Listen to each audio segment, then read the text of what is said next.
মুসলিমদের ওপরে যখন যখন বিজেপি আরএসএস আক্রমণ করবে, ভারতবর্ষের যে 86%, 86% হিন্দুদের মধ্যে এসসি এসটি ওবিসি আছে, তাদেরকে মুসলিমদের পাশে দাঁড়াতে হবে।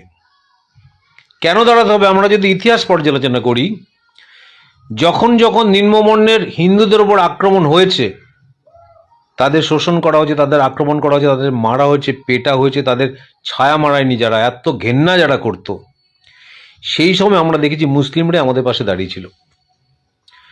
আপনারা জানবেন, একটা সময় ছিল, এমন প্রথা ছিল, নিম্নবর্ণের মহিলারা রাস্তায় বেরোবে, বুকের ওপর কোনো আচ্ছাদন দেওয়া যাবে না, অর্থাৎ ওপেন ব্রেস্ট দেখিয়ে নিম্নবর্ণের মহিলাদের রাস্তায় বেরোতে হবে, এবং তাদের স্তনের সাইজ অনুসারে তাদের কাছ থেকে ট্যাক্স আদায় করা হতো, তাদের থেকে কর নেওয়া হতো। এবং এই ঘৃণিত প্রথাটাকে বন্ধ করেছিল একজন মুসলিম, তিনি হচ্ছেন টিপু সুলতান। তিনি বন্ধ করেছিলেন। তিনি বলেছেন, না, সমস্ত বর্ণের মানুষদের বুকের ওপর আচ্ছাদন থাকবে, যেমন উচ্চ বর্ণে থাকে, নিম্ন বর্ণে থাকে। এরা প্রথা করেছিল যে কোনোভাবেই উচ্চ বর্ণের মানুষরা স্কুলে যেতে পারবে না, লেখাপড়া করতে পারবে না, শুধুমাত্র উচ্চ বর্ণের মানুষরা লেখাপড়া করবে, নিম্ন বর্ণের মানুষরা করতে পারবে না।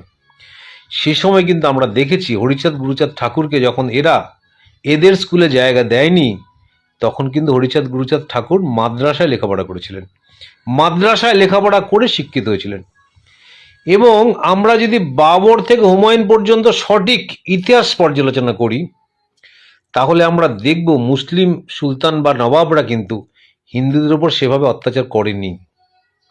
হিন্দুদের ওপর কিছু কিছু অত্যাচার করেছে, যেটা আমরা ভাবছি, সেটা হচ্ছে বর্ণ বৈষম্য দূর করার জন্য। যেমন আমি বলি, হুমায়ুন অনেক মন্দির ভেঙে দিয়েছিলেন। সে সময় হুমায়ুন কেন মন্দির ভেঙে দিয়েছিলেন? তিনি দেখেছেন তার প্রজারা কঠোর পরিশ্রম করে যে অর্থ উপার্জন করে, সেটা মন্দিরের পুরোহিতদের দান করে আসে, মন্দিরের পুরোহিতদের দানে দিয়ে আসে।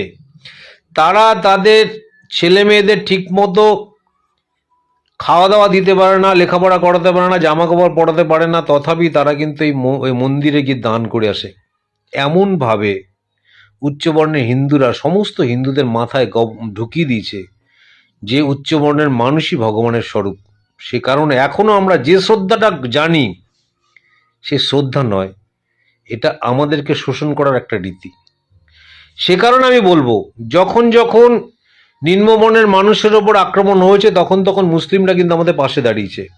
সে কারণে বিজেপি আরএসএস কখনো কোথাও যদি মুসলিমদের উপর আক্রমণ করে, এই যে 86% আমরা আছি এসসি এসটি ওবিসি, আমরা তাদের পাশে দাঁড়াবো, এটাই আমাদের অঙ্গীকার হওয়া উচিত।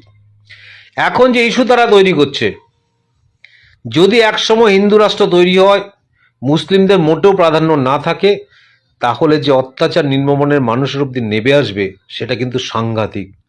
এটা যদি কল্পনা করা যায়, তাহলে কোনো অবস্থাতেই মুসলিমদের ওপর আক্রমণ অত্যাচার আমরা মেনে নেব না, আমরা তাদের পাশে থাকব।